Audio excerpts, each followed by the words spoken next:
नमस्कार। मैं Manoj Sahu competition wing के इस यूट्यूब प्लेटफॉर्म पे आप सभी का फिर से स्वागत करता हूं। हमने लास्ट क्लास में 1857 की क्रांति से लेकर 1920 तक स्वतंत्रता आंदोलन को पढ़ लिया है। आज हम उसी के आगे कंटिन्यू करने वाले हैं। 1920 से लेकर 1932 तक जो भी प्रमुख घटनाक्रम हुए हैं छत्तीसगढ़ में स्वतंत्रता आंदोलन से संबंधित, उसको हम आज कवर करने वाले हैं। आज हम जो स्टार्ट करेंगे क्वेश्चन, वो होने वाला है असहयोग आंदोलन से। ठीक है, असहयोग आंदोलन आज का जो हमारा प्रमुख टॉपिक रहेगा वो असहयोग आंदोलन रहेगा, स्वराज दल रहेगा, झंडा सत्याग्रह और सविनय अवज्ञा आंदोलन के दोनों चरण। ठीक है, तो प्रश्नों के माध्यम से एक एक करके हम इन सभी टॉपिक को कंप्लीट करते हैं। ठीक है, सबसे पहला आज का जो क्वेश्चन है, निम्नलिखित में से किसने असहयोग आंदोलन के तहत अंग्रेजों के खिलाफ विरोध के रूप में राय साहब की उपाधि लौटा दी थी? हम सभी को पता है असहयोग आंदोलन 1920 में राष्ट्रीय स्तर पर होने वाला महत्वपूर्ण घटनाक्रम था, जिसका प्रमुख कारण क्या था?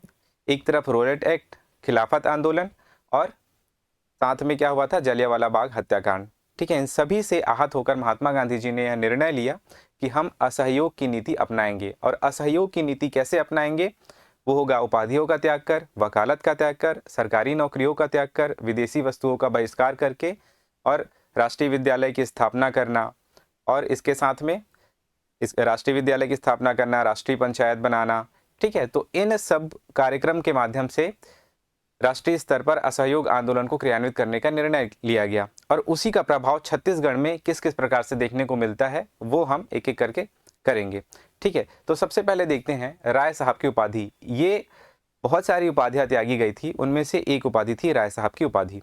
ठीक है, तो किसने लौटाई थी? यादवराव देशमुख ने, बैरिस्टर छेदीलाल ने, वामन राव लाखे या फिर पंडित सुंदरलाल शर्मा ने? तो इसका सही उत्तर आ जाएगा आपका वामन राव लाखे। ठीक है, और राय साहब की उपाधि लौटाने के साथ ही इनको जो जनता है, छत्तीसगढ़ की जनता, उन्होंने क्या दिया था? लोकप्रिय की उपाधि प्रदान की थी। ठीक है, इनको कौन सी उपाधि दी थी? लोकप्रिय की उपाधि। लोकप्रिय की उपाधि, ध्यान रखना, लोकप्रिय की उपाधि दो लोगों को मिली है। एक वामन राव लाखे जी को मिली है, कब? जब इन्होंने राय साहब की उपाधि त्यागी तब। और एक मिला है बाजीराव कृदंत को। बाजीराव कृदंत को ये कब मिला है? जब ये प्रांतीय विधानसभा से पद का त्याग करते हैं तब। ठीक है, तो ध्यान रखना, दो लोगों को लोकप्रिय की उपाधि दी गई है छत्तीसगढ़ की जनता द्वारा, वामन राव लाखे और बाजीराव कृदंत। इसके अलावा अगर हम उपाधि त्याग की बात करें तो इसमें सबसे पहला है राय साहब। तो राय साहब की उपाधि जो थी वो केवल वामन राव लाखे ने ही त्यागी नहीं थी, उनके साथ में और भी लोग थे। ठीक है, तो वामन राव लाखे का नाम तो याद रखना ही है, वामन राव लाखे।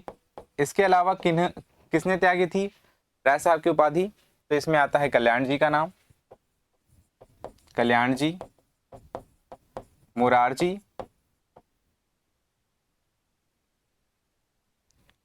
कल्याण जी, मुरारजी,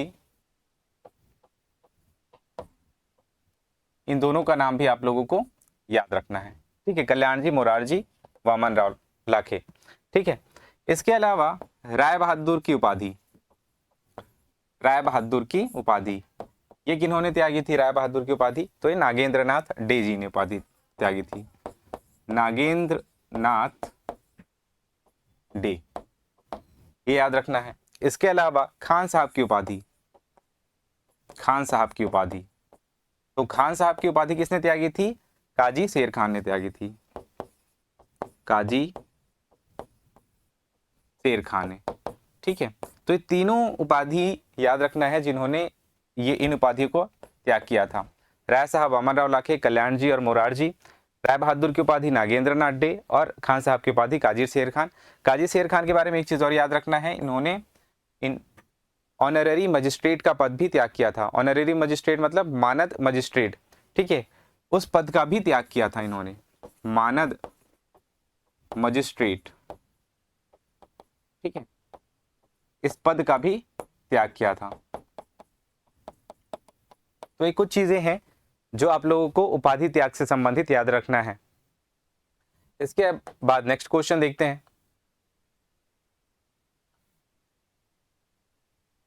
इस राज्य में असहयोग आंदोलन के संबंध में निम्नलिखित में से कौन सा कथन सही नहीं है? ठीक है, इस क्वेश्चन को स्किप कर देते हैं हम लोग, इसमें कुछ गलतियां हैं। ठीक है, क्या गलती है वो मैं बता देता हूं जब क्वेश्चन आ ही गया है तो। इस राज्य में असहयोग आंदोलन के संबंध में निम्नलिखित में से कौन सा कथन सही नहीं है? इसमें से अगर देखें तो सभी कथन सही हैं। ठीक है, 1921 में रायपुर में खादी प्रदर्शनी का आयोजन हुआ था। ठीक है, खादी प्रदर्शनी असहयोग आंदोलन का एक महत्वपूर्ण हिस्सा था और 1921 में खादी प्रदर्शनी का आयोजन रायपुर में किया गया था। ये बिल्कुल सही कथन है।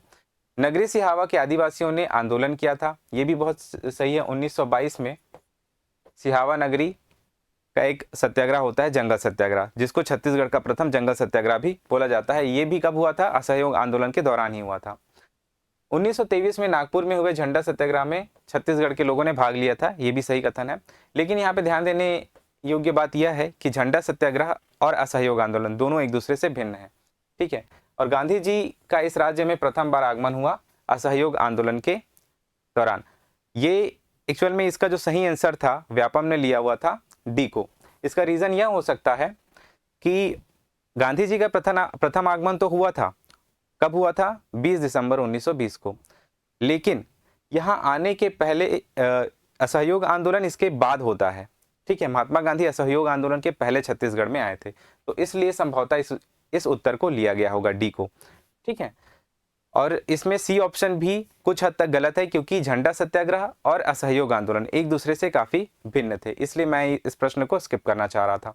ठीक है, तो ध्यान रखना यहाँ पे ये दोनों कथन सही है, ये भी कथन सही है, लेकिन असहयोग आंदोलन से संबंधित नहीं है। और गांधी जी का इस राज्य में प्रथम बार आगमन तो हुआ था, लेकिन वो असहयोग आंदोलन के पहले हुआ था छत्तीसगढ़ में। ठीक है, अगला क्वेश्चन देखते हैं, ये बहुत ही महत्वपूर्ण प्रश्न है। ये छत्तीसगढ़ में असहयोग आंदोलन के दौरान रायपुर में राष्ट्रीय विद्यालय की स्थापना में निम्नलिखित व्यक्तियों ने योगदान किया था। आपके पास विकल्प है माधवराव सप्रे, महंत लक्ष्मी नारायण दास, बलदेव प्रसाद मिश्र और एन.डी. दानी। इसका सही उत्तर क्या होगा बताइए आप लोग, क्या होना चाहिए इसका सही उत्तर? देखिए, रायपुर में असहयोग रायपुर में राष्ट्रीय विद्यालय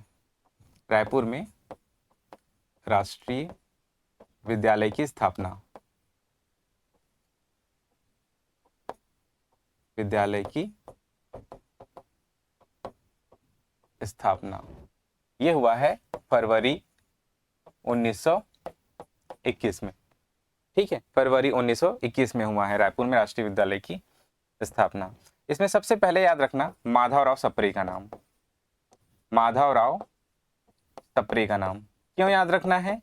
क्योंकि इन्होंने 10,000 रुपए की राशि प्रदान की थी राष्ट्रीय विद्यालय के स्थापना के लिए। ठीक है, दूसरा नाम आप लोग को याद रखना है राम नारायण तिवारी।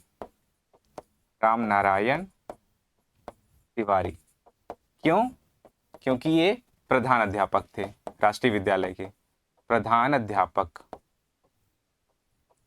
ये दोनों नाम याद हो गए। फिर तीसरा नाम आप लोग को याद रखना है कल्याण जी। क्यों? क्योंकि इन्होंने अपना मकान दिया था रायपुर में राष्ट्रीय विद्यालय के लिए, कल्याण जी ने। कल्याण जी और इसके साथ में गोपी किशन भी थे। ठीक है, ये सभी भाई थे, इन्होंने अपना मकान दिया था राष्ट्रीय विद्यालय की स्थापना के लिए। इसके अलावा यहाँ पर एक नाम और आता है डी.एन. दानी जी का। ठीक है, तो ये चार नाम आप लोगों को याद रखना है। वैसे भी इस प्रश्न को आप लोग अगर थोड़ा सा पढ़े होते राष्ट्रीय विद्यालय के बारे में तो इस प्रश्न को बना सकते थे। कैसे बनाया जा सकता था? अगर आप लोगों को ये नाम नहीं भी पता तब भी बन सकता था।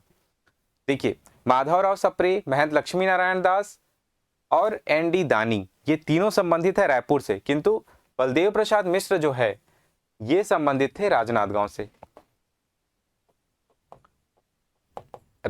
से। अगर इतना भी पता रहता आप लोगों को तो भी ये प्रश्न बनाया जा सकता था। तो इसका सही उत्तर क्या हो जाएगा? 1, 3 और 4।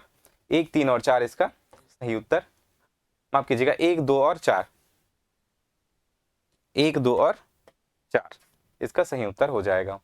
माधवराव सप्रे, महंत लक्ष्मी नारायण दास और एन.डी. दानी इसका सही उत्तर हो जाएगा। बलदेव प्रसाद मिश्र कहाँ से थे? राजनांदगांव से संबंधित थे। देखिए, राष्ट्रीय विद्यालय से संबंधित एक ना एक प्रश्न आप लोगों को हमेशा देखने को मिलेगा किसी न किसी एग्जाम्स में। तो रायपुर का हमने कर लिया, और इसी प्रकार हम लोग राजनांदगांव की बात करें तो राजनांदगांव में टोटल 5 लोग हैं। उसका नाम आप लोग, मैं बोल रहा हूं वो सुन के याद कर रख सकते हो। 2 नाम पी से है और 3 नाम बी से है। ठीक है, देखो राजनांदगांव की अगर बात करें हम लोग, राजनांदगांव की, तो कैसे याद रखोगे राजनांदगांव में कौन कौन थे? ध्यान देना है, पूछा जा चुका है पेपर में। 2 लोग पी से थे और 3 लोग बी से थे। तो पी से कौन कौन थे? प्यारेलाल, ठाकुर प्यारेलाल और पदुमलाल पुन्नालाल बख्शी, पदुमलाल पुन्नालाल बख्शी जी। ठीक है, ये दो लोग पी से हो गए और 3 लोग बी से थे। बंसीलाल, बलदेव प्रसाद मिश्र और एक नाम है बाल शास्त्री झा, बाल शास्त्री झा। तो याद हो जाएगा आप लोगों को राजनांदगांव का भी नाम। और इसके अलावा धमतरी में भी बना था। धमतरी में 2 लोगों का नाम याद रखना आप लोग, बाबू छोटेलाल श्रीवास्तव और नारायण राव मेघावले, दोनों का नाम याद रखना है। तो धमतरी का हो गया। इसके अलावा और कहाँ बना था? राजनांदगांव हो गया, रायपुर हो गया, धमतरी और बिलासपुर। बिलासपुर में नाम याद रखना, बी से बिलासपुर और बी से बद्रीनाथ साव। ठीक है, बिलासपुर में कौन थे? राष्ट्रीय विद्यालय की स्थापना करने वाले बद्रीनाथ साव, बद्रीनाथ साव। और इसके साथ में और सहयोगी कौन थे? यदुनंदन प्रसाद श्रीवास्तव, यदुनंदन प्रसाद श्रीवास्तव और पंडित शिव दुलारे मिश्र, शिव दुलारे मिश्र। ठीक है, तो कुछ लोगों के नाम आप लोगों को याद रखना है। तो इतने राष्ट्रीय विद्यालय में इतनी चीजें आप लोगों को याद रखनी है यहां से। ठीक है, अगला क्वेश्चन देखते हैं। बिलासपुर में दिए गए ओजस्वी भाषण से राजद्रोह हेतु गिरफ्तार होने वाले कवि थे। ठीक है, बिलासपुर में एक ओजस्वी भाषण दिया था एक कवि ने, उसका नाम पूछा जा रहा है। यहाँ पे आपके पास विकल्प है श्याम नारायण पांडे, सोहनलाल द्विवेदी, सुंदरलाल शर्मा और माखनलाल चतुर्वेदी जी। ठीक है, तो इसका सही उत्तर क्या हो जाएगा? ये बहुत ही आसान प्रश्न है, इसका सही उत्तर हो जाएगा माखनलाल चतुर्वेदी जी। ठीक है, माखनलाल चतुर्वेदी जी। यहां से आपको क्या क्या चीजें याद रखनी है वो मैं बता देता हूं। देखिए, माखनलाल चतुर्वेदी जी ये राष्ट्रीय स्तर के कवि थे, हम सभी को पता है। ठीक है, सबसे पहला चीज इनका याद रखना, 5 मार्च 1921 को इन्होंने बिलासपुर में ओजस्वी भाषण दिया था, ओजस्वी भाषण दिया था, जिनके कारण इनकी गिरफ्तारी होती है। वो कब दे रहे हैं? 5 मार्च 1921 को। इसके बाद जुलाई 1921 को इनकी गिरफ्तारी होती है, गिरफ्तारी। ठीक है, और मार्च 1922 को इनको रिहा कर दिया जाता है। ठीक है, तो कुछ चीजें यहां से आप लोगों को याद रखना है। मार्च 1922 को इनको रिहा कर दिया जाता है। और एक चीज और याद रखना, जब इनकी गिरफ्तारी होती है 5 जुलाई के आसपास, तो इनसे मिलने के लिए राष्ट्रीय स्तर के प्रमुख नेता आते हैं। उन नेताओं का नाम याद रखना। 1921 में इनसे मिलने के लिए आते हैं राजेंद्र प्रसाद जी, राजेंद्र प्रसाद जी, और इनके साथ में रहते हैं सुभद्रा कुमारी चौहान, सुभद्रा कुमारी चौहान और सी राजगोपालाचारी, राजगोपालाचारी। ठीक है, कब आए? 1921 में आए। तो ऐसा पूछा जाएगा, राजेंद्र प्रसाद जी का छत्तीसगढ़ में प्रथम आगमन किस वर्ष हुआ? तो किस वर्ष हुआ? 1921 में हुआ ये। ठीक है, किनसे मिलने के लिए आए थे? वो माखनलाल चतुर्वेदी जी से मिलने के लिए आए थे। तो इतनी चीजें यहां से याद रखनी है आप लोगों को। आगे बढ़ते हैं। ब्रिटिश काल में डॉक्टर राजेंद्र प्रसाद जी का छत्तीसगढ़ में सर्वप्रथम आगमन कब हुआ? ठीक है, यही पूछा जा रहा है इसमें। तो बता सकते हो यहाँ से आप 28, 33, 21 या 30। तो 1921 में डॉक्टर राजेंद्र प्रसाद जी का छत्तीसगढ़ में आगमन हुआ था। और कौन कौन आए थे उनके साथ में सहयोगी? प्रमुख नेता कौन थे? सुभद्रा कुमारी चौहान, और एक और नाम कौन कौन सा था? सी राजगोपालाचारी जी। ठीक है,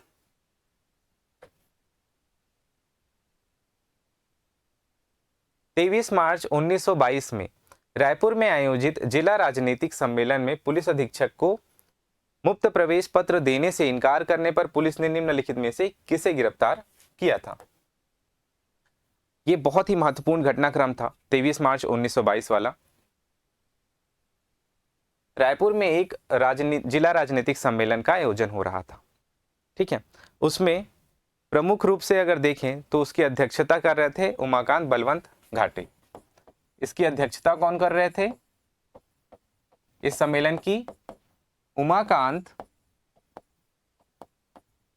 बलवंत घाटे जी। और स्वागताध्यक्ष कौन थे?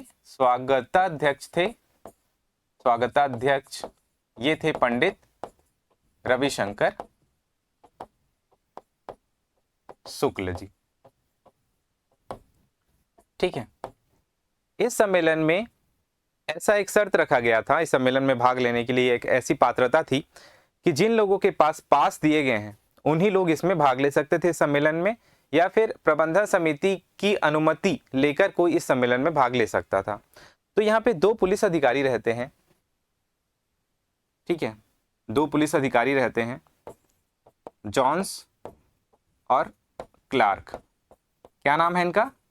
जॉन्स और क्लार्क। इन लोग बिना पास के और बिना प्रबंधन समिति की अनुमति लिए बगैर जाने का प्रयास करते हैं किसमें? सम्मेलन में। और इसका विरोध कौन करते हैं? पंडित रविशंकर शुक्ल जी इसका विरोध करते हैं।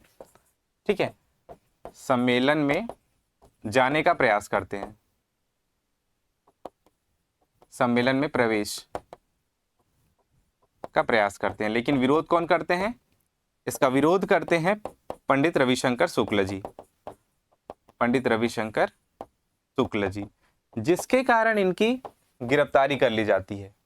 पंडित रविशंकर शुक्ल जी की किनके कारण? जॉन्स और क्लार्क के कारण, क्योंकि इन लोग पुलिस अधिकारी हुआ करते थे उस टाइम पे 1922 में। ठीक है, तो इसका सही उत्तर क्या हो जाएगा? किनकी गिरफ्तारी हुई थी? तो पंडित रविशंकर शुक्ल जी की गिरफ्तारी हुई थी। ठीक है, इसमें इसको एक राजनीतिक संकट की तरह भी देखा जाता है। ठीक है, फिर अगला प्रश्न देखते हैं हम लोग।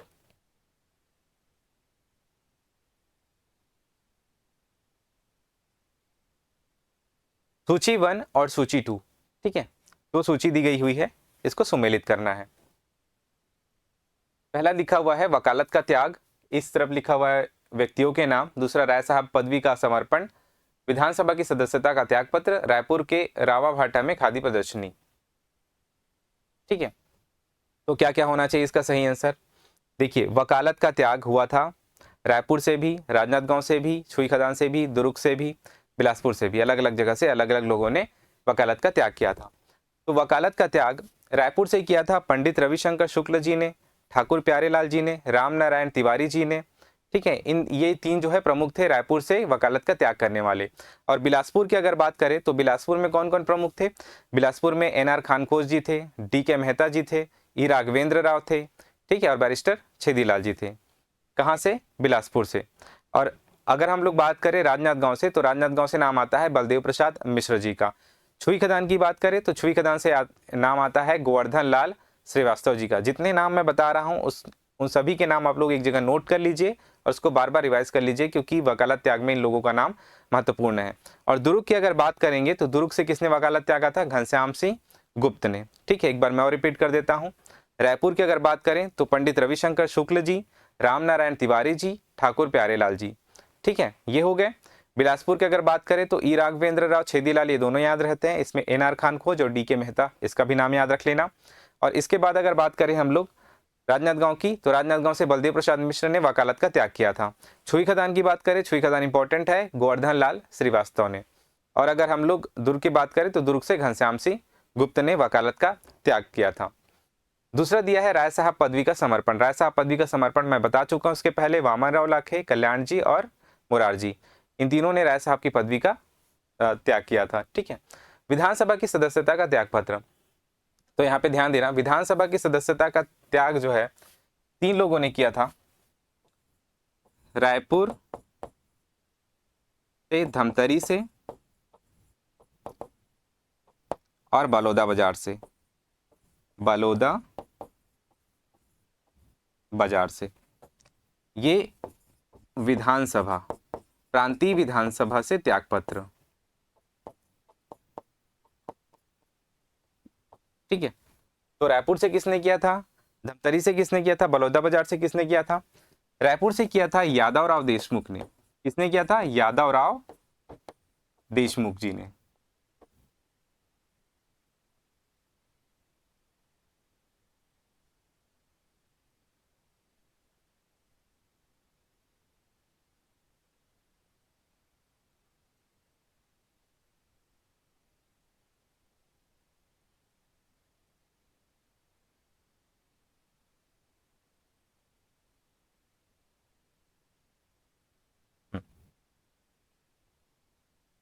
रायपुर से किसने किया था? यादव राव देशमुख जी ने। धमतरी से किसने त्यागपत्र दिया था? बाजीराव कृदंत जी ने, बाजीराव कृदंत जी ने। ठीक है। और बलौदा बाजार से किसने किया था? फगवा रोहिदास, रोहिदास। ठीक है। तो तीनों के नाम आप लोग याद रखना। प्रांतीय विधानसभा से किसने किसने त्यागपत्र दिया था? यादवराव देशमुख। रायपुर से, धमतरी से बाजीराव कृदंत और बलौदा बाजार से फगवा रोहिदास। और इसी समय इनको छत्तीसगढ़ की जनता ने लोकप्रिय की उपाधि भी दी थी। किसको? बाजीराव कृदंत को। तो ये भी याद रखना है आप लोगों को यहाँ से। फिर लास्ट आ रहा है रायपुर के रावण भाटा में खादी प्रदर्शनी। देखिए ये जो था, ये सविनय अवज्ञा आंदोलन का एक हिस्सा रहा है ये घटनाक्रम। ठीक है। खादी सप्ताह मनाया गया था कहाँ पे? रायपुर के रावण भाटा में। ठीक है। तो उसमें खादी प्रदर्शनी आयोजित की गई थी अंजुमन बेगम द्वारा या अंजुम बेगम द्वारा। तो उसी को यहाँ पे सुमेलित करना है। अब यहाँ पे बना सकते हो, इतनी सब चीजें मैंने बता दी है। वकालत त्याग में क्या आएगा? ठाकुर प्यारे लाल आएंगे। ठीक है। रायपुर से इन्होंने वकालत का त्याग किया था। राय साहब पदवी किन्होंने त्यागा था? तो वामनराव लाखे जी ने त्यागा था। विधानसभा की सदस्यता से त्यागपत्र बाजीराव कृदंत जी ने किया था। और रावण भाटा में खादी प्रदर्शनी का संचालन किसने किया था? अंजुम बेगम ने किया था। खादी सप्ताह आयोजित किया गया था। ठीक है, वहां पे। और उसी का एक हिस्सा था खादी प्रदर्शनी, जिसका संचालन किसने किया था? अंजुम बेगम ने किया था। तो इसका सही उत्तर देख लेते हैं। ए का 2, बी का 1, ए का 2, बी का 1, सी का आ जाएगा 4 और डी का आ जाएगा 3। ऑप्शन डी इसका सही आंसर है। ठीक है, आगे बढ़ते हैं। इस राज्य में 1922-23 में स्वराज पार्टी के संस्थापकों में कौन से नेता नहीं थे? देखिए, स्वराज दल का गठन किया गया था 1922 में। इसका मुख्य उद्देश्य क्या था? विधानसभा या प्रांतीय विधानसभा में सम्मिलित होकर अंग्रेजों के निर्णयों का, उसके कानूनों का, उसके द्वारा बनाए गए कानूनों का विरोध करना। ठीक है, ये कौन चाहते थे? स्वराज दल के नेता चाहते थे। ठीक है, तो इसीलिए स्वराज दल का गठन किया गया था 1922 में राष्ट्रीय स्तर पर, और उसका प्रभाव छत्तीसगढ़ में भी देखने को मिलता है। तो छत्तीसगढ़ में कौन कौन से संस्थापक सदस्य थे इसके? तो इसमें सबसे प्रमुख नाम आता है ई राघवेंद्र राव जी का, बैरिस्टर छेदीलाल जी का और रविशंकर शुक्ल जी का। यहाँ पे ध्यान देना, पंडित सुंदरलाल शर्मा जी स्वराज पार्टी के संस्थापक सदस्य नहीं थे। ठीक है, इसमें पेपर में गलती मत करना। पंडित रविशंकर शुक्ल, ई राघवेंद्र राव और बैरिस्टर छेदीलाल इसके संस्थापक सदस्य थे, और साथ में सेठ गोविंददास भी थे। सेठ गोविंद दास भी थे। और हाल ही में छत्तीसगढ़ में पूछा गया है कि छत्तीसगढ़ में स्वराज दल के संस्थापक कौन थे। ठीक है, तो उसको देखते हैं नेक्स्ट क्वेश्चन में। छत्तीसगढ़ में स्वराज पार्टी का मुख्य पदाधिकारी कौन था जो छत्तीसगढ़ स्वराज दल की पार्टी का अध्यक्ष बना आगे चलकर। ठीक है, तो इसका नाम है ई राघवेंद्र राव। ठीक है, ई राघवेंद्र राव। यहाँ पे ध्यान देना, सेठ गोविंददास जब स्वराज दल का स्वराज दल की स्थापना होती है तो सेठ गोविंददास उसके अध्यक्ष रहते हैं, आगे चलकर ई राघवेंद्र राव बनते हैं। ठीक है, तो आप इसको ऑप्शन के हिसाब से भी बना सकते हो। यहाँ पे सेठ गोविंददास जी का नाम नहीं मिल रहा है और प्रश्न भी कैसा पूछा जा रहा है कि मुख्य पदाधिकारी कौन था जो छत्तीसगढ़ स्वराज दल पार्टी का अध्यक्ष बना। ठीक है, लेकिन जब स्थापना हुई तो उस समय अध्यक्ष कौन था? उस समय अध्यक्ष थे सेठ गोविंददास। इसको ध्यान में रखना है आप लोगों को। ई राघवेंद्र राव आगे चलकर अध्यक्ष जरूर बनते हैं। तो इसमें किनका नाम याद रखना है? ई राघवेंद्र राव, बैरिस्टर छेदीलाल और रविशंकर शुक्ल और साथ में सेठ गोविंददास जी का। ये बहुत महत्वपूर्ण है स्वराज पार्टी में। आगे क्वेश्चन देखते हैं। छत्तीसगढ़ के निम्नलिखित में से कौन से व्यक्तियों किन्होंने अप्रैल 1923 में नागपुर में हुए झंडा सत्याग्रह में भाग लिया था? ठीक है, तो ये प्रश्न पूछा गया है। ठीक है, तो ये रिपीट भी कर सकता है इसको। इसका सही उत्तर बता सकते हो अब क्या होना चाहिए। इसका सही उत्तर आपके पास विकल्प है श्यामलाल सोम, परदेसी राम ध्रुव, नारायण राव गनौदवालिया और विशंभर पटेल। इसमें से क्या सही है? तो इसका उत्तर, सही उत्तर है श्यामलाल सोम, परदेसी राम ध्रुव और विशंभर पटेल। इसमें तीनों शामिल थे, नारायण राव गनौदवाले इसमें शामिल नहीं थे। तो इसको एलिमिनेट करना है आप लोगों को। श्यामलाल सोम, परदेसी राम ध्रुव और विशंभर पटेल, इसका नाम आप लोगों को याद रखना है। और शोभा राम का भी नाम याद रख लेना, शोभा राम। ठीक है, ये भी झंडा सत्याग्रह में, नागपुर में हुए झंडा सत्याग्रह में भाग लिए थे। सबसे ज्यादा भाग लेने वाले कहाँ के लोग थे झंडा सत्याग्रह में? तो ये भी प्रश्न पूछा जाता है। सबसे ज्यादा सत्याग्रही अगर भाग लिए थे तो वो थे धमतरी जिले से। ठीक है, ये भी प्रश्न पूछा जाता है। झंडा सत्याग्रह एक्चुअल में क्या था? झंडा सत्याग्रह के तहत झंडा का आरोहण करना होता था, झंडा लेकर घूमना होता था। सबसे पहला झंडा सत्याग्रह की अगर शुरुआत की बात करें तो जबलपुर से हुआ था। ठीक है, कब हुआ था? 1923 में जबलपुर में इसकी शुरुआत हुई थी, जबलपुर से। फिर ये नागपुर में भी झंडा सत्याग्रह का आयोजन किया जाता है, झंडा सत्याग्रह किया जाता है। तो नागपुर में इन लोग पार्टिसिपेट किए थे। किन लोग? श्यामलाल सोम, परदेसी राम ध्रुव और विशंभर पटेल। ठीक है, जबलपुर में हुआ था तो जबलपुर में यहाँ से पार्टिसिपेशन नहीं हुआ था। ठीक है, उसमें वहीं के लोग थे। नागपुर की अगर बात करें तो नागपुर में श्यामलाल सोम, परदेसी राम ध्रुव, विशंभर पटेल शामिल थे। और अगर बिलासपुर की बात करें, बिलासपुर में झंडा सत्याग्रह, तो बिलासपुर में झंडा सत्याग्रह हुआ था 31 मार्च 1923 को।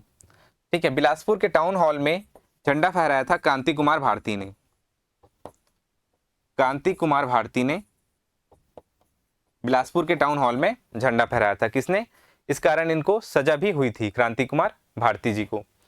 31 मार्च 1923 को बिलासपुर में झंडा सत्याग्रह का संचालन किया गया। ठीक है, तो ये याद रख लेना आप लोग। आगे बढ़ते हैं। 1923 में नागपुर में आयोजित झंडा सत्याग्रह में भाग लेने हेतु छत्तीसगढ़ के किस स्थान से सबसे अधिक स्वयंसेवक पहुंचे थे? आपके पास विकल्प है बिलासपुर, धमतरी, रायपुर और दुर्ग। तो मैंने अभी थोड़ी देर पहले बताया, इसका सही उत्तर क्या हो जाएगा? इसका सही उत्तर होगा धमतरी जिला। धमतरी जिले से सबसे ज्यादा जो थे कौन पहुंचे थे? सत्याग्रही पहुंचे थे।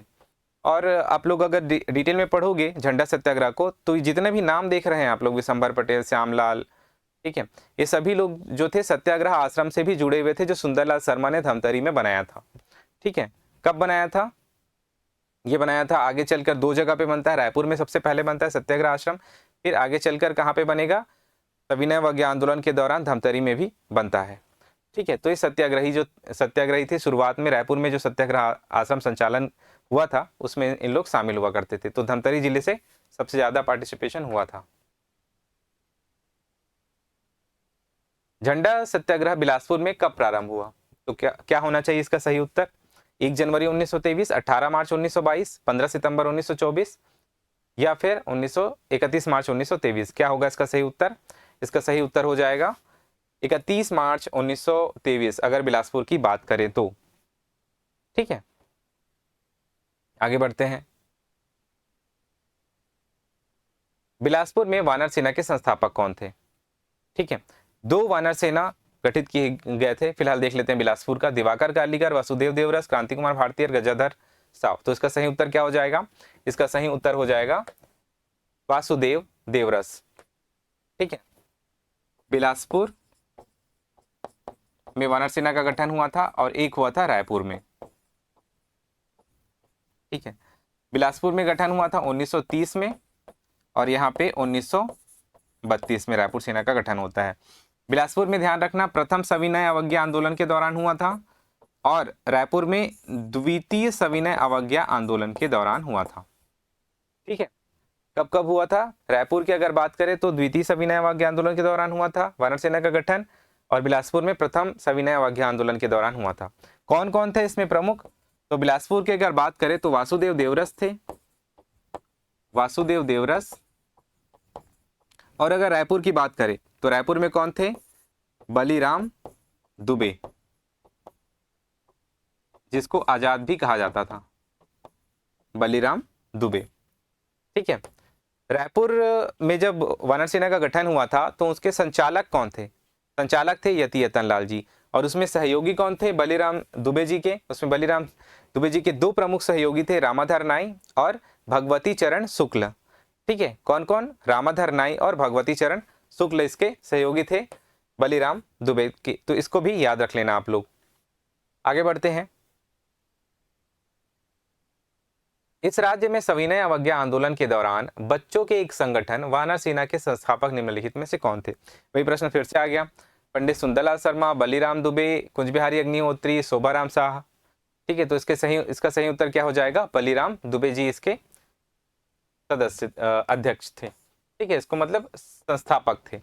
रायपुर की अगर बात करें वानर सेना की गठन के संस्थापक कौन थे? तो बलीराम दुबे जी थे। अगला क्वेश्चन देखते हैं।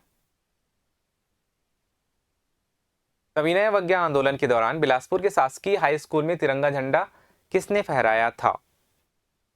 बहुत ही अच्छा प्रश्न है। क्रांति कुमार भारती, रामगोपाल तिवारी, ई राघवेंद्र और बलदेव सतनामी। तो सविनय अवज्ञा आंदोलन के दौरान बिलासपुर के शासकीय स्कूल में जो झंडा फहराया था वो थे क्रांति कुमार भारती जी। क्रांति कुमार भारती 14 अगस्त 1932 को इन्होंने झंडा फहराया था। ठीक है, माफ कीजिएगा, 14 अगस्त 1930 को, और 16 अगस्त 1930 को इनकी गिरफ्तारी हो जाती है क्रांति कुमार भारती की। 16 अगस्त 1930 को गिरफ्तारी हो जाती किनकी? क्रांति कुमार भारती जी की। 14 अगस्त को इन्होंने तिरंगा फहराया। एक चीज और याद रखना, 8 अगस्त 1930 को बिलासपुर के टाउन हॉल में भी झंडा फहराने का निर्णय लिया जाता है। बिलासपुर के टाउन हॉल में कौन लेते हैं इसका निर्णय? ई राघवेंद्र राव जी, ई राघवेंद्र राव। तो इसको भी याद रख लेना आप लोग। 8 अगस्त 1930 को बिलासपुर के टाउन हॉल में झंडा फहराने का निर्णय किसने लिया था? तो ई राघवेंद्र राव जी ने लिया था। और झंडा फहराया था शासकीय स्कूल में, शासकीय हाई स्कूल में किसने? क्रांति कुमार भारती जी ने। ठीक है, तो दोनों चीज यहां से याद रख सकते हो आप लोग। अगला क्वेश्चन देखते हैं। निम्नलिखित में से कौन सी जोड़ी, ठीक है, सुमेलित नहीं है, पूछा जा रहा है। ठीक है, कौन सी जोड़ी सुमेलित नहीं है? तो पहला जो जोड़ी दिया हुआ है, पेयर दिया हुआ है, वो दिया हुआ है क्रांति कुमार भारती द्वारा बिलासपुर में हाई स्कूल पर झंडा फहराया गया 14 अगस्त 1930। ठीक है, ये बिल्कुल सही है, हमने थोड़ी देर पहले देखा अभी। रायपुर में किसान सम्मेलन 10 जनवरी 1932। गांधी जी द्वारा रायपुर में स्वदेशी प्रदर्शनी का उद्घाटन 23 नवंबर 1933 और रायपुर में पेशावर दिवस का आयोजन 29 जनवरी 1932। तो इसका सही उत्तर क्या हो जाएगा? देखिए, इसमें सभी कथन सही हैं एक्चुअल में, हालांकि इसका आंसर ए लिया गया था, लेकिन ए जो है बिल्कुल गलत है। सीजीपीएससी ने जब एग्जाम कंडक्ट करवाया था तो इसका उत्तर ए लिया था, लेकिन ए जो है आप लोगों को बुक में देखने को मिलेगा, इसका दावपत्ती भी कर सकते हो। ठीक है, ये क्वेश्चन यहाँ पे इसलिए मैं बता रहा हूँ क्योंकि ऐसे प्रश्न आप लोगों को देखने को मिलेगा जिसका उत्तर पहले कहीं कुछ और लिया गया था और आगे चलकर कुछ और लिया जा रहा है। ठीक है, क्यों? क्योंकि उसके सोर्सेस उपलब्ध हैं हमारे पास। ठीक है, तो उसके दावपत्ती भी हो सकते हैं। तो इस प्रकार से कंफ्यूजिंग क्वेश्चन आप लोगों को छत्तीसगढ़ में तो खासकर देखने को मिलेगा। तो क्रांति कुमार भारती द्वारा बिलासपुर के हाई स्कूल में झंडा फहराया गया, ये बिल्कुल सही है। 14 अगस्त को झंडा फहराया गया था और 16 अगस्त को उनकी गिरफ्तारी हुई थी। इसको कभी भी गलत नहीं लेना है।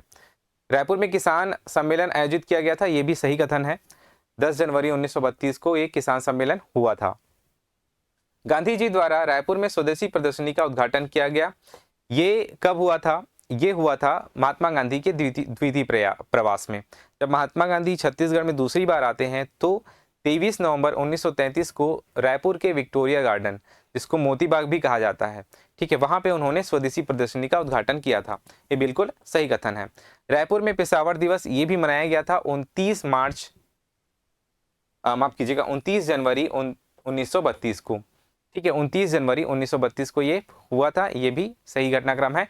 सविनय अवज्ञा आंदोलन के द्वितीय चरण का एक महत्वपूर्ण घटनाक्रम है ये रायपुर में पेशावर दिवस, ठीक है। अगला क्वेश्चन देखते हैं। सविनय अवज्ञा आंदोलन के दौरान निम्नलिखित में से किसने 15 अप्रैल 1930 को रायपुर में नमक कानून भंग किया था? देखिए, सविनय अवज्ञा आंदोलन का महत्वपूर्ण कार्यक्रम था नमक कानून का उल्लंघन और जंगल सत्याग्रह, ठीक है, ये दोनों चीजें बहुत महत्वपूर्ण थी।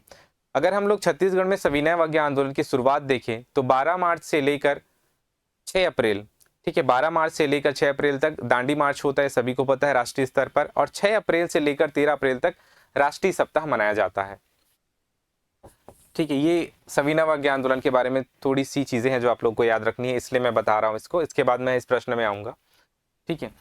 तो 6 अप्रैल से लेकर 13 अप्रैल इसको याद रखना है। क्यों? क्योंकि इसके बीच में राष्ट्रीय सप्ताह मनाया गया था, राष्ट्रीय सप्ताह मनाया गया था, ये आप लोगों को याद रखना है। 7 दिन तक अलग अलग कार्यक्रम आयोजित किए गए थे। दूसरा महत्वपूर्ण चीज ये, जैसे ही डेट खत्म होगा 13 अप्रैल, तो 13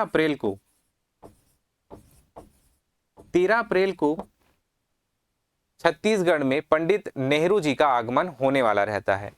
13 अप्रैल को कौन आने वाले रहते हैं? पंडित नेहरू जी छत्तीसगढ़ आने वाले रहते हैं, लेकिन उनको गिरफ्तार कर लिया जाता है इबादतगंज रेलवे स्टेशन में, तो यहाँ पे वो नहीं आ पाते हैं। अब याद रखना 15 अप्रैल को क्या होता है? पंडित नेहरू जी, तो यहाँ पे एक्चुअल में क्या होने वाला रहता है, एक कांग्रेस कमेटी का एक सम्मेलन होने वाला रहता है। उस सम्मेलन में भाग लेने के लिए नेहरू जी आने वाले रहते हैं, लेकिन वो गिरफ्तार हो जाते हैं तो नहीं आ पाते। तो उनकी जगह पे उस सम्मेलन की अध्यक्षता कौन करते हैं? तो उनकी जगह पे उस सम्मेलन की अध्यक्षता करते हैं सेठ गोविंददास, अध्यक्षता करते हैं सेठ गोविंद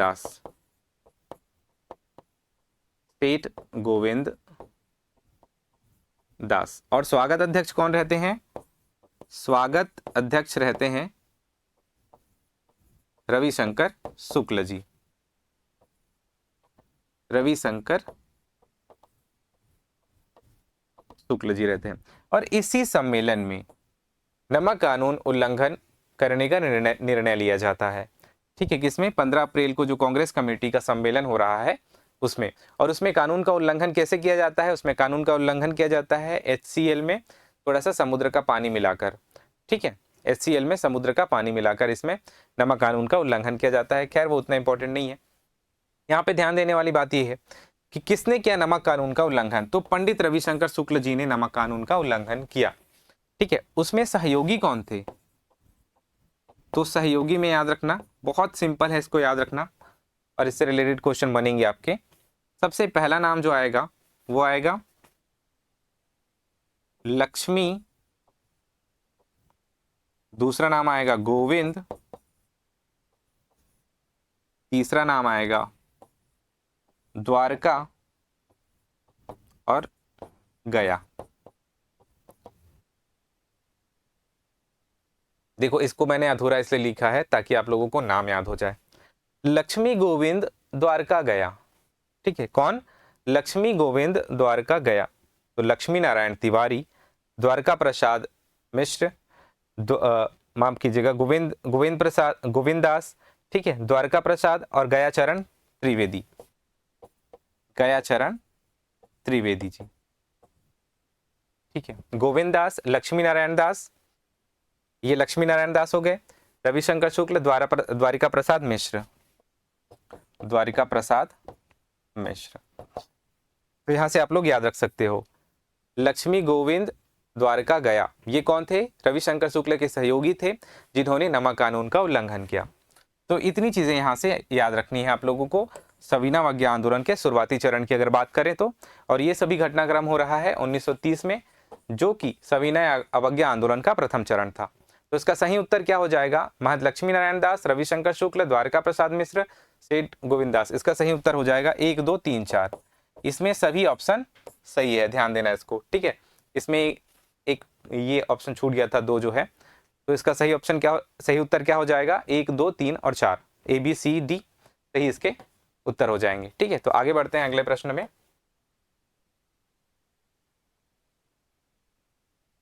निम्नलिखित कथन को पढ़िए, ठीक है, और सही उत्तर चुनना है। पहला कथन दिया हुआ है, छत्तीसगढ़ में 6 अप्रैल से 13 अप्रैल 1930 तक पूर्ण स्वराज सप्ताह मनाया गया, ठीक है। दूसरा कथन दिया हुआ है, पंडित रविशंकर शुक्ल ने 15 अप्रैल को रायपुर के टाउन हॉल पर तिरंगा फहराया। तीसरा कथन दिखा हुआ है कि उनकी गिरफ्तारी के विरोध में छत्तीसगढ़ में 16 अप्रैल को हड़ताल हुई। तो क्या ये कथन सही है? इसमें थोड़ा सा कॉमन सेंस लगाएंगे तो अभी तक जितना बताया मैंने उसके हिसाब से ये प्रश्न बन जाएगा।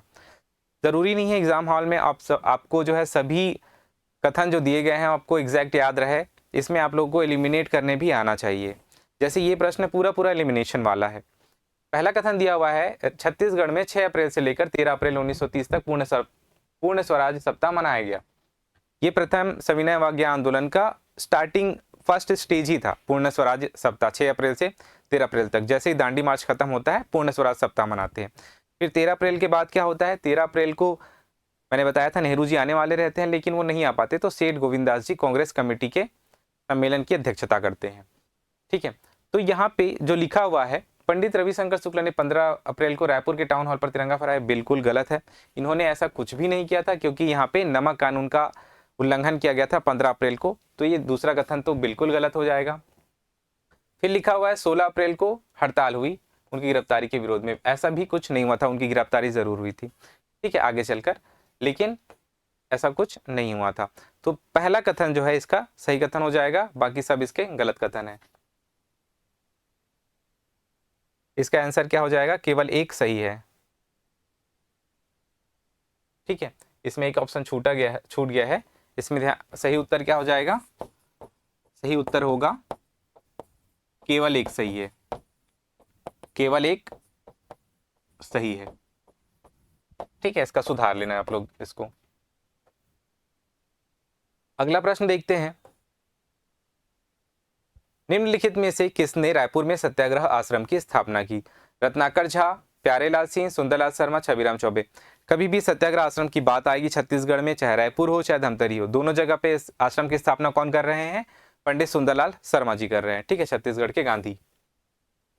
अगला प्रश्न देखते हैं, छत्तीसगढ़ में नागरिक असहयोग आंदोलन के 5 पांडव में अर्जुन कौन थे? देखिए, छत्तीसगढ़ में सविनय अवज्ञा आंदोलन हुए थे, प्रथम चरण की बात हो रही है। तो यहाँ पे 5 लोगों को 5 पांडव की उपाधि दी गई थी। तो उसमें कौन कौन से थे, कौन कौन जिनको अलग अलग ये उपाधियां दी गई थी, वो सभी देखेंगे हम लोग। यहाँ पे पूछा जा रहा है अर्जुन की उपाधि किसी दी गई थी? अर्जुन, 5 पांडव में अर्जुन किन्हें बोला गया था? तो इसका सही उत्तर हो जाएगा ठाकुर प्यारेलाल जी को।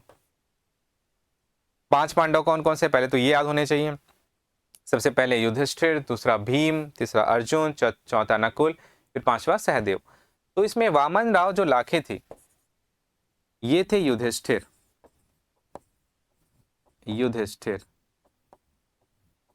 ठीक है। महंत लक्ष्मी नारायण दास ये थे भीम,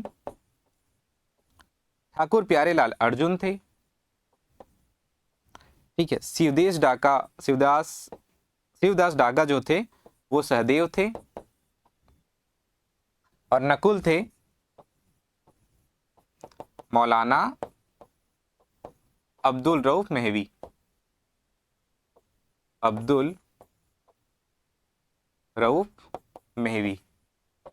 ठीक है। तो इसको आप लोग याद रख लेना, युधिष्ठिर वामन राव लाखे, भीम लक्ष्मी नारायण दास, अर्जुन ठाकुर प्यारेलाल, सहदेव शिवदास डाका, और नकुल कौन थे?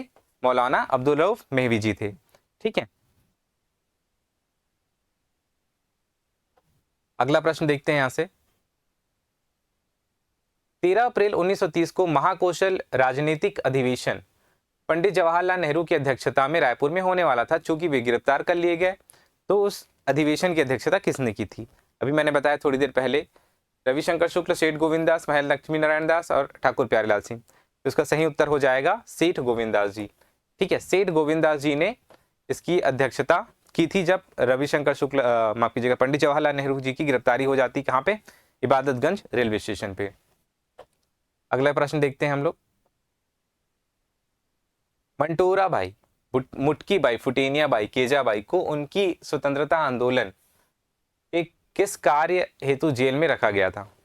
ठीक है, स्वतंत्रता आंदोलन के किस कार्य हेतु उनको जेल में रखा गया था?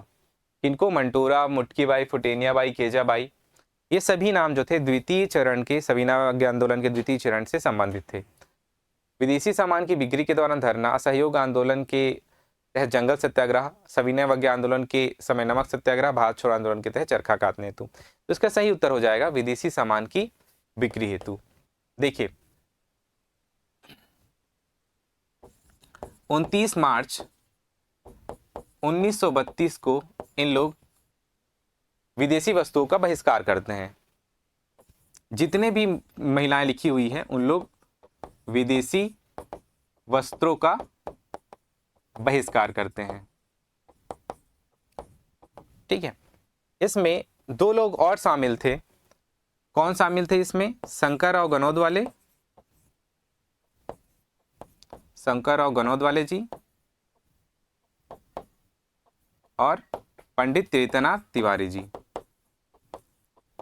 त्रेतानाथ तिवारी जी। ठीक है, पंडित त्रेतानाथ तिवारी और शंकरराव गनौदवाले भी इसमें शामिल थे जब इन्होंने विदेशी वस्त्रों का बहिष्कार किया था द्वितीय सविनय अवज्ञा आंदोलन के दौरान। ठीक है, कब हुआ था? 29 मार्च 1932 को इन्होंने ये विदेशी वस्तुओं का बहिष्कार किया था। तो सभी के नाम आप लोग को याद रखने हैं। यहाँ पे फीमेल में कुछ ही लोगों के नाम आते हैं। एक तो याद रखना मंटोरा, मुटकी, फुटेनिया, केजा और राधाबाई का भी नाम आता है जो आगे चलकर हम लोग देखेंगे, जो छत्तीसगढ़ के 8 डिक्टेटर में से एक थी। अगला प्रश्न देखते हैं। निम्नलिखित में से कौन सी जोड़ी सुमेलित नहीं है? ठीक है, पहला लिखा हुआ है 29 जनवरी 1932 को रायपुर में पेशावर दिवस। इसको संचालित किसने किया था? तो रविशंकर शुक्ला जी ने। क्या सही है ये? दूसरा लिखा हुआ है फरवरी 1932 में रायपुर में वानर सेना का गठन, बलीराम आजाद का नाम लिखा हुआ है। फरवरी 1932 में बिलासपुर में विदेशी वस्त्रों की दुकान के समक्ष धरना, ठाकुर छेदीलाल। और चौथा कथन जो लिखा हुआ है मार्च 1932 में दुर्ग में नमक कानून का उल्लंघन, घनश्याम सिंह गुप्त। तो इसमें से थोड़ा सा आप लोग थोड़ा दिमाग लगाओगे तो ये प्रश्न बन जाएगा। देखिए, पहला कथन के बारे में नहीं जानते, दूसरा कथन के बारे में नहीं जानते। दूसरा कथन तो मैंने बता दिया है वैसे कि रायपुर में वानर सेना का गठन बलीराम आजाद ने किया था, ये तो पता ही रहता है। फिर तीसरा कथन दिया हुआ है फरवरी 1932 में बिलासपुर में विदेशी वस्त्रों की दुकानों के समक्ष धरना, ठाकुर छेदीलाल, ये भी सही कथन है। अब जो चौथा कथन दिया हुआ है थोड़ा सा कॉमन सेंस लगाओगे तो बन जाएगा ये क्वेश्चन। देखिए कैसे बन जाएगा। नमक कानून का उल्लंघन कब हुआ है? प्रथम सविनय अवज्ञा आंदोलन के दौरान। और प्रथम सविनय अवज्ञा आंदोलन 1930 में हुआ है। यहाँ पे लिखा हुआ है नमक कानून का उल्लंघन मार्च 1932 में घनश्याम सिंह गुप्त ने किया। बिल्कुल गलत कथन है। 1930 में हुआ है भैया। ये कब हुआ है? 1930 में हुआ है नमक कानून का उल्लंघन। तो ये आप लोगों को इतना दिमाग लगाने की जरूरत नहीं थी, ऑप्शन से एलिमिनेट करके बना सकते थे ये क्वेश्चन। ठीक है, बिल्कुल गलत कथन है ये। तो सुमेलित नहीं में क्या आ जाएगा? ऑप्शन डी इसका सही आंसर। अब यहाँ से जो सही है उसको देख लेते हैं। 29 जनवरी 1932 को रायपुर में पेशावर दिवस मनाया गया था और रविशंकर शुक्ल ने इसका संचालन किया था। ठीक है, बहुत सही कथन है ये। रायपुर में वानर सेना का गठन फरवरी 1932 में हुआ था, ये भी सही है, इसको मैंने कई बार बता चुका है। फरवरी 1932 में बिलासपुर में देसी वस्तुओं की दुकान के समक्ष धरना दिया गया था, ठाकुर छेदीलाल जी। इसको आप लोग थोड़ा सा हिंट करके बना सकते हो। बिलासपुर से संबंधित थे ई राघवेंद्र और छेदीलाल। ये दोनों का नाम सबसे ज्यादा मिलेगा बिलासपुर में जितने भी घटनाक्रम हुए हैं वहां पे। ठीक है, तो थोड़ा सा इसको हिंट करके बना सकते थे। और डी तो सरासर गलत है क्योंकि 30 की जगह पे क्या दे दिया है वहां पे? 1932 दे दिया है। अगला प्रश्न देखते हैं। छत्तीसगढ़ में अछूतोद्धार के लिए किस नेता को महात्मा गांधी ने प्रशंसा कर उन्हें अपना गुरु कहा था? ठीक है, किस नेता को महात्मा गांधी जी ने अपना गुरु कहा था? आपके पास विकल्प है पंडित रविशंकर शुक्ल, सुंदरलाल शर्मा जी, ठाकुर प्यारेलाल, नरसिंह प्रसाद अग्रवाल। देखिए यहाँ पे महात्मा गांधी जी ने अछूतोद्धार कार्यक्रम के लिए पंडित रविशंकर शुक्ल माफ कीजिए पंडित सुंदरलाल शर्मा जी को अपना गुरु कहा था। क्यों कहा था? अगर हम लोग बात करें महात्मा गांधी जी की राष्ट्रीय स्तर पर उन्होंने 1932 में अछूतोद्धार कार्यक्रम भारत में चलाया था, लेकिन सुंदरलाल शर्मा जी ने छत्तीसगढ़ में उनके पहले ही अछूतोद्धार कार्यक्रम चला दिया था, इसीलिए महात्मा गांधी जी ने उनको अपना गुरु कहा था अछूतोद्धार कार्यक्रम को लेकर। ठीक है, तो उसका सही उत्तर क्या हो जाएगा? Pandit Ravishankar Shukla ji, option B. फिर अगला प्रश्न देखते हैं। सविनय अवज्ञा आंदोलन के दौरान 14 जनवरी 1932 को छत्तीसगढ़ के निम्नलिखित में से किस नेता को पूरे मध्य प्रांत के लिए डिक्टेटर चुना गया था? बहुत महत्वपूर्ण प्रश्न है ये। छत्तीसगढ़ में सबसे पहले डिक्टेटर किनको चुना गया, कुल कितने डिक्टेटर चुने गए, डिक्टेटरों को क्रमवार जमाइए, ये अलग अलग प्रश्न आप लोगों को यहाँ पे देखने को मिलेगा। सबसे पहला हम देखते हैं कि पहले डिक्टेटर कौन चुने गए। तो पहले डिक्टेटर चुने जाते हैं पंडित रविशंकर शुक्ल जी। कब चुने गए? 14 जनवरी 1932 को, जो डेट लिखा हुआ है 14 जनवरी 1932 को प्रथम डिक्टेटर की नियुक्ति हुई। कौन? रविशंकर शुक्ल जी। 8 डिक्टेटर चुने गए, ये याद रखना है, क्रमवार याद रखना है। ठीक है, तो सबसे पहले हम देखते हैं एक एक करके सभी डिक्टेटर को। पहले डिक्टेटर कौन हो गए? रविशंकर शुक्ल जी।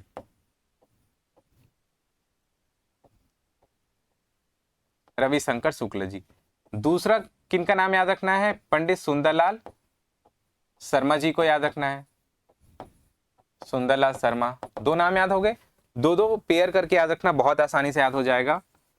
रवि सुंदर दोनों याद हो गए। अब तीसरा नाम याद रखना आप लोग, शंकर राव गनौद वाले, ये नाम याद हो गया। चौथा में राधाबाई। ठीक है, शंकर और राधा एक साथ आ गए। फिर याद रखना पांचवा नाम माधव प्रसाद परघनिया।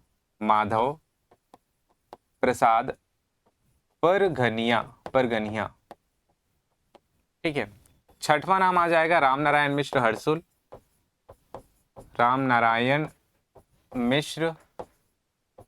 हर्सुल, ये मिश्र है ना, राम नारायण मिश्र हर्सुल। और सातवां नाम आ जाएगा आपका ब्रह्मदेव दुबे और लक्ष्मी नारायण। ठीक है, लक्ष्मी नारायण जो है इसके 8वें डिक्टेटर हुए। तो कितने डिक्टेटर हो गए? 8 डिक्टेटर के नाम हो गए, रवि, सुंदर, फिर शंकर और राधा, फिर माधव और राम, फिर लास्ट में ब्रह्म और लक्ष्मी। ठीक है, तो इस प्रकार से आप लोग 8 नाम याद रख सकते हो और क्रम से याद रख सकते हो। पहला डिक्टेटर, यहाँ से क्वेश्चन कैसे कैसे बनेगा, पूछेगा प्रथम डिक्टेटर कौन है, फिर पूछेगा यहाँ पे दूसरे डिक्टेटर कौन है, ऐसा भी पूछा जा सकता है। फिर पूछ सकता है आपको 4-5 नाम दे दिए जाएंगे और बोलेगा कि इनको क्रमवार से जमाइए। और इसी में से और प्रश्न क्या बनता है, इन सभी में कुछ ना कुछ खास चीजें हैं। जैसे कि शंकरराव गनौद वाले का पार्टिसिपेशन अगर देखेंगे तो कहाँ पे होता है?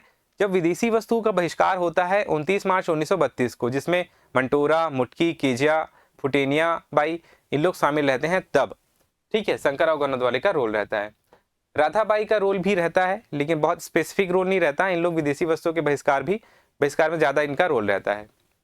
माधव प्रसाद परगनिया, इसमें सबसे इंपॉर्टेंट है राम नारायण मिश्र हर्सुल। पत्र बम योजना के प्रमुख रणनीतिकर्ता कौन है? पत्र बम योजना के प्रमुख रणनीतिकर्ता थे राम नारायण मिश्र हर्सुल जी। ठीक है, ब्रह्मदेव दुबे को याद रखना, बंदी दिवस इन्होंने आयोजित किया था रायपुर में। ठीक है, तो ये कुछ घटनाक्रम है, किसी स्पेसिफिक अगर नाम से रिलेटेड अगर याद रखना है तो शंकरराव गनौद वाले को विदेशी वस्तुओं के बहिष्कार से याद रख लेना, राम नारायण मिश्र हर्सुल को पत्र बम योजना से याद रख लेना, और ब्रह्मदेव दुबे इन्होंने बंदी दिवस मनाया था रायपुर में, इसलिए उनको याद रख लेना। तो 8 नाम है। ठीक है, जिसमें से 3 सबसे ज्यादा महत्वपूर्ण है, जिनके टाइम पे अलग अलग घटनाएं देखने को मिलती है। माधव प्रसाद परगनिया की अगर बात करें तो माधव प्रसाद परगनिया को खादी वस्त्र पहनने के लिए लाठियों से पीटा गया था। ठीक है, तो ये खादी वस्त्र के प्रचार प्रसार में इनका नाम देखने को मिलता है। तो इतनी चीज़ें हैं यहाँ पे। फिलहाल अभी आपको पूछा जा रहा था प्रथम डिक्टेटर कौन है, तो इसका सही उत्तर हो जाएगा ऑप्शन डी, पंडित रविशंकर शुक्ल जी। ठीक है, अगला क्वेश्चन देखते हैं जो लास्ट क्वेश्चन होने वाला है आज का। रायपुर में पेशावर दिवस का आयोजन कब किया गया? ये बिल्कुल बता सकते हो आप लोग, इसको 2 से 3 बार अलग अलग जगह पे पढ़ चुके हैं। 29 मार्च 1932, 29 जनवरी 1932, 20 जनवरी 1932 या 20 मार्च 1932? इसका सही उत्तर हो जाएगा 29 जनवरी 1932। संचालन किसने किया था पेशावर दिवस का? तो संचालन किया था पंडित रविशंकर शुक्ल जी ने। ठीक है, तो आज हमने स्वराज दल पढ़ लिया, असहयोग आंदोलन पढ़ लिया, झंडा सत्याग्रह से संबंधित प्रश्न कर लिए और सविनय अवज्ञा आंदोलन से संबंधित प्रश्न कर लिए, जिसमें से हमने बहुत महत्वपूर्ण टॉपिक को कवर कर लिया आज। ठीक है, नेक्स्ट क्लास में हम करेंगे व्यक्तिगत सत्याग्रह को और भारत छोड़ो आंदोलन को। ठीक है, यहाँ से व्यक्तिगत सत्याग्रह और भारत छोड़ो आंदोलन से काफी डीप में क्वेश्चन बने हुए हैं, तो इसको हम लोग दोनों टॉपिक को करेंगे नेक्स्ट क्लास में। फिर ये 2 से 3 क्लास में हमारा छत्तीसगढ़ का जो इतिहास है वो पूरी तरह से समाप्त हो जाएगा। हम लोग पूरे आज का हमारा 15वां लेक्चर होने वाला है। इसके पहले हमने 14 क्लासेस में छत्तीसगढ़ की हिस्ट्री को बहुत अच्छे से पढ़ा है। अगर आपने वो क्लासेस नहीं देखी होगी तो वो क्लासेस जरूर देखिए, आप लोगों को रिवीजन में काफ़ी हेल्प करेगा वो क्लास। और ये क्लास, इसमें काफ़ी नए क्वेश्चन फ्रेम हुए हैं। ठीक है, तो आपको डायरेक्ट क्वेश्चन भी देखने को मिल सकता है एग्जाम हॉल में यहाँ से। ठीक है, तो इसी तरह पढ़ते रहिए और अपनी तैयारी जारी रखिए। आज के लिए बस इतना ही, धन्यवाद।